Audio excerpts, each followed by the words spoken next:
Despite the media circus, the police investigation turned up few promising leads. One high-profile suspect was Guillaume Apollinaire, an avant-garde poet who had once called for the Louvre to be burned down. Apollinaire was arrested in September 1911 after police linked him to the earlier theft of two ancient statuettes, which had been lifted from the Louvre by his secretary. During his interrogation, he implicated his close friend Pablo Picasso, a 29-year-old Spanish artist who had purchased the statuettes and used them as models in his paintings. While the authorities questioned Apollinaire and Picasso in connection with the Mona Lisa's disappearance, the two future art legends were later cleared due to lack of evidence. As days turned into months, speculation on the Mona Lisa's whereabouts ran rampant. The New York Times wrote that a great number of citizens have turned amateur Sherlock Holmeses, and continue to advance most extraordinary theories. Some argue that American banking magnate J.P. Morgan had commissioned the heist to bolster his private art collection. Still others believe the Germans had masterminded it to disgrace the French. Alleged sightings filtered in from such far-off locales as Brazil, Russia and Japan, but more than 2 years eventually passed without a break in the case. Many began to believe that Da Vinci's 400-year-old masterpiece was lost for good. Unbeknownst to police, however, the Mona Lisa was still in France. In fact, from the very day that it was stolen, it had languished in a one-room apartment on the outskirts of Paris. Its thief was Vincenzo Peruggia, an Italian immigrant who had once worked at the Louvre as a handyman. He had even helped construct the Mona Lisa's protective frame. After making off with the painting in August 1911, the 29-year-old had stashed it in his home in a wood trunk with a false bottom. As a former Louvre employee, he was questioned about the theft on 2 separate occasions, but police never considered him a serious suspect. Peruggia kept the Mona Lisa hidden for 2 years while he waited for the heat to die down.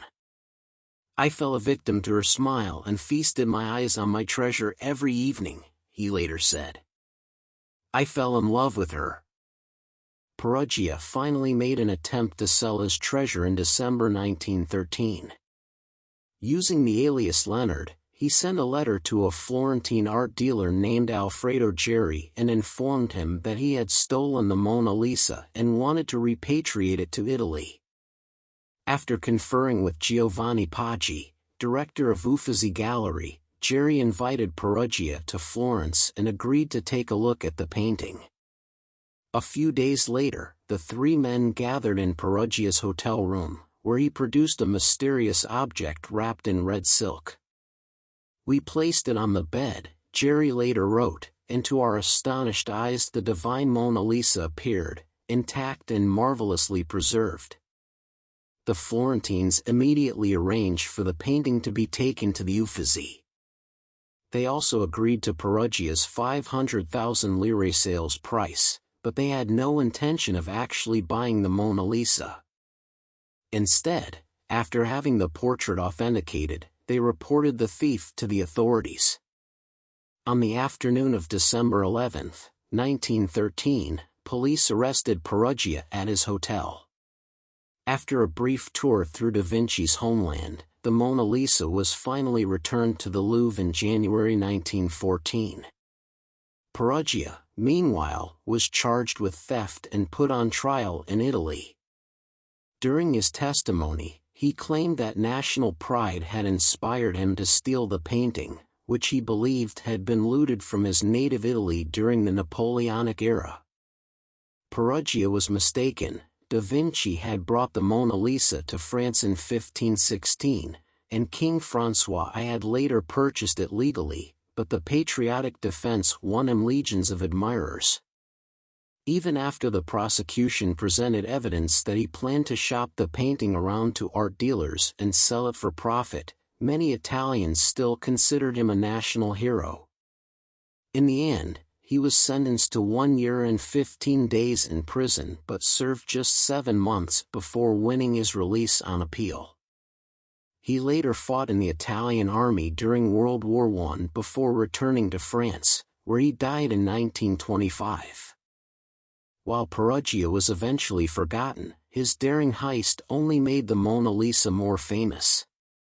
At least 120,000 people went to see the painting in the first 2 days after it was returned to the Louvre. Art lovers and critics launched into fresh speculation about its subject's mysterious smile, and it was referenced in countless cartoons, advertisements, parodies, postcards, and songs. The Mona Lisa had left the Louvre a work of art, author Diane Hales later wrote. She returned as public property, the first mass art icon. Today, the world's most recognizable painting remains in the Louvre, where it hangs in a climate-controlled box protected by bulletproof glass. It receives some 8 million visitors each year.